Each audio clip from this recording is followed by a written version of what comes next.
A very good morning to all of you friends. This is KK Pandey standing for you guys. Friends, आज मैं आप लोगों के लिए बहुत ही एक अच्छा टॉपिक यूज़ ऑफ लेट लेकर आया हूँ फ्रेंड्स। हम सभी को लेट वाले वाक्यों में बहुत सारे कन्फ्यूज़न होता है फ्रेंड्स, लेकिन आपसे मैं वादा करता हूँ कि ये मेरा वीडियो अगर 10 से 15 मिनट के बीच में आप देख लेंगे अच्छे से, तो आपको शायद यूज़ ऑफ लेट में कभी प्रॉब्लम्स नहीं होने वाली है। सो फ्रेंड्स, स्टार्ट करते हैं विदाउट डिले। सो फ्रेंड्स, देखें लेट क्या है। सबसे पहले ये सवाल उठता है फ्रेंड्स, लेट का पहले मतलब समझिए। लेट का मतलब होता है किसी कार्य को करने की अनुमति प्रदान करना या करने देना। कोई भी कार्य को करने की अनुमति प्रदान करने के लिए उस सेंस में आप लेट का प्रयोग करोगे। लेट क्या है? तो फ्रेंड्स, लेट एक वर्ब है। इसका तीनों रूप लेट लेट लेट होता है। तीनों रूप मतलब फ्रेंड्स यानी कि तीनों वर्ब की form, first, second and third form. Let का तीनों form friends let let let होता है। इसका पहचान है कि वाक्य में क्रिया के अंत में दो लगा होगा। वाक्य के क्रिया के अंत में फ्रेंड्स दो लगा होगा। सो फ्रेंड्स, दो चीजें आपने समझा कि लेट का मतलब किसी कार्य को करने की अनुमति प्रदान करना होता है या करने देना होता है। लेट एक वर्ब है और इसका तीनों रूप लेट लेट लेट होता है। इसका पहचान है कि वाक्य में क्रिया के अंत में दो लगा होगा। सो फ्रेंड्स, इसका जो बेसिक स्ट्रक्चर्स होते हैं उसको हम लोग देख लें, जिससे हम लोग हिंदी से इंग्लिश बनाने सीखेंगे। फ्रेंड्स, बेसिक स्ट्रक्चर होता है कि ऐसे वाक्य यदि जिनके अंत में दो लगा होगा, जैसे मुझे खेलने दो, मुझे पानी पीने दो, मुझे दौड़ने दो, माता जी मुझे खेलने नहीं देंगी, इत्यादि वाक्यों में फ्रेंड्स लेट का प्रयोग करें। तो सबसे पहले वाक्य की शुरुआत हम लेट से करेंगे। लेट के बाद डूअर लिखेंगे, अर्थात फ्रेंड्स वाक्य में जो करने वाला होगा उसको हम लोग डूअर लेंगे। और फ्रेंड्स, ये बात आप दिमाग में अपने बना लीजिएगा कि लेट के बाद जो भी प्रोनाउन आएगा वो अपने ऑब्जेक्टिव केस में आएगा, क्योंकि लेट एक वर्ब है और ग्रामर का एक सार्वभौमिक सत्य है फ्रेंड्स कि किसी भी वर्ब के बाद कोई भी प्रोनाउन आता है तो वो अपने ऑब्जेक्टिव फॉर्म में ही आएगा। इसलिए जो भी यहाँ पर प्रोनाउन हम लिखेंगे वो ऑब्जेक्टिव फॉर्म में लिखेंगे। फिर उसके बाद फ्रेंड्स लेट लिखने के बाद डूअर, डूअर के बाद एन। एन मतलब होता है फ्रेंड्स नॉट एंड एवर। यदि वाक्य में नॉट एंड नेवर आया रहेगा तो नॉट एंड नेवर लिखेंगे। फिर ऑब्जेक्ट लिख करके OW मतलब अदर वर्ड। अदर वर्ड मतलब जो रिमेनिंग सेंटेंसेस, रिमेनिंग वर्ड्स होता है उसको लिख करके लास्ट में हम फुल स्टॉप का फ्रेंड्स करेंगे प्रयोग। सो फ्रेंड्स, एक एक करके अब हम लोग हिंदी से इंग्लिश, पहले स्टार्टिंग के 7 वाक्य बेसिक लिए हैं, फिर उसके बाद अच्छे वाक्य हैं जिसके माध्यम से आप बेहतर तरीके से यूज ऑफ लेट को सीख लेंगे। फ्रेंड्स देखें, उसे पानी पीने दो। तो भाई देखिए, उसे पानी पीने दो, वाक्य के अंत में दो आया, वाक्य के अंत में दो आया है। और तो हम सेंटेंस की शुरुआत लेट से करें फ्रेंड्स। सबसे पहले हम लेट लिखेंगे, लेट और किसे पानी पीने दो, यानी कि पानी पीने का कार्य किसके द्वारा किया जा रहा है, तो उसके द्वारा। तो उसे की स्पेलिंग वैसे ही का ऑब्जेक्टिव केस जो होता है हिम होता है, तो हिम लिखेंगे, लेट हिम। फिर ड्रिंक, यानी कि देखिए फ्रेंड्स, लेट लिखने के बाद डूअर हो गया हिम। फिर उसके बाद चूंकि हिम इसलिए लिखे हैं क्योंकि यहाँ पर वर्ब लेट है, लेट के बाद जो भी आएगा प्रोनाउन वो अपने ऑब्जेक्टिव केस में आएगा, इसलिए let him drink, drink water यहाँ पर लिखेंगे फ्रेंड्स। उसे पानी पीने दो का ये वाक्य हो गया आपका। फिर उसे पानी मत पीने दो। सो फ्रेंड्स देखें, ये उसे पानी मत पीने दो यानी कि लेट हिम, सबसे पहले लेट लिखेंगे friends, let him not drink water, let him not drink water. So friends, ये आपका उसे पानी मत पीने दो। देखें, उसे पानी मत पीने दो, तो मत पीने दो, दो आया तो वाक्य लेट से शुरू होगा, let him not drink water. उसे पढ़ने दो। सो फ्रेंड्स, लेट से वाक्य शुरू करें, लेट हिम रीड, रीड उसे मतलब हिम लिखेंगे फ्रेंड्स। फिर उसके बाद उसे हंसने दो। भाई उसे हंसने दो, ये भी वाक्य दो से, यानी कि इसका अंत जो है दो से हो रहा है, कार्य करने की अनुमति प्रदान किया जा रहा है। उसे हंसने दो यानी कि let him laugh, LAUGH, laugh लिखेंगे फ्रेंड्स। यहाँ पर हम स्मॉल लाफ होगा फ्रेंड्स। राधा को जाने दो, तो क्या होगा फ्रेंड्स, पहले लेट लिखेंगे, लेट राधा, चूंकि ये नाम है, लेट राधा गो, क्योंकि लेट के बाद जो भी आपका डूअर आएगा करने वाले के बाद वर्ब की फर्स्ट फॉर्म, तो जाने दो यानी कि गो।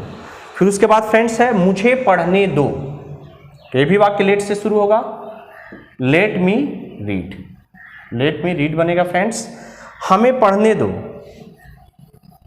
लेट अस रीड, हमें पढ़ने दो यानी कि लेट अस, हमें मतलब वी का ऑब्जेक्टिव केस अस होता है, तो लेट अस पढ़ने दो यानी कि रीड होगा फ्रेंड्स।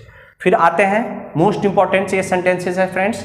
देखिए राम मुझे खेलने देता है, तो ता है, देता है, राम मुझे, दो तो है नहीं, देता है यानी कि अनुमति प्रदान कर रहा है। राम मुझे खेलने देता है, तो फ्रेंड्स ये ता है, प्रेजेंट इंडेफिनिट टेंस है, तो राम फिर लेट मतलब अनुमति दे रहा है तो लेट्स हो जाएगा फ्रेंड्स।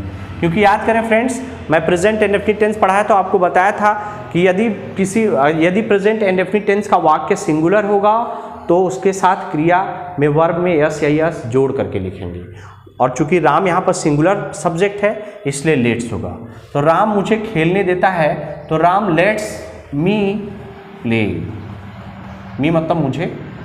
फिर अगला देखें फ्रेंड्स, तुम मुझे पढ़ने देते हो, तो फ्रेंड्स देखें यू, अब देखो तुम मुझे पढ़ने देते हो, ते हो आया, प्रेजेंट इंडेफिनिट टेंस है, तो you let me read friends. देखें फ्रेंड्स इसमें दो दो क्रियाएं हैं, देता है यानी कि देना यानी कि आज्ञा या स्वीकृति प्रदान करने के लिए एक अलग वर्ब है, और खेलने यानी कि इसके पर ये जो है आपका खेलने देना, तो राम लेट्स मी प्ले हो जाएगा और ये यू लेट मी रीड होगा। तुम मुझे पढ़ने दो यानी कि यू लेट मी रीड हो जाएगा। वह मुझे खेलने नहीं देता है, वह मुझे खेलने नहीं देता है, तो फ्रेंड्स प्रेजेंट टेंस का निगेटिव सेंटेंसेस है, तो ही डज नॉट, क्योंकि सिंगुलर सब्जेक्ट के साथ प्रेजेंट इंडेफिनिट टेंस में डू नॉट या डज नॉट का प्रयोग करेंगे, तो चूंकि वाक्य का सब्जेक्ट फ्रेंड्स वह है तो डज नॉट का प्रयोग करेंगे। ही डज नॉट, वह मुझे खेलने नहीं देता है, तो he does not let me play, let me play होगा फ्रेंड्स, ये वाक्य होगा।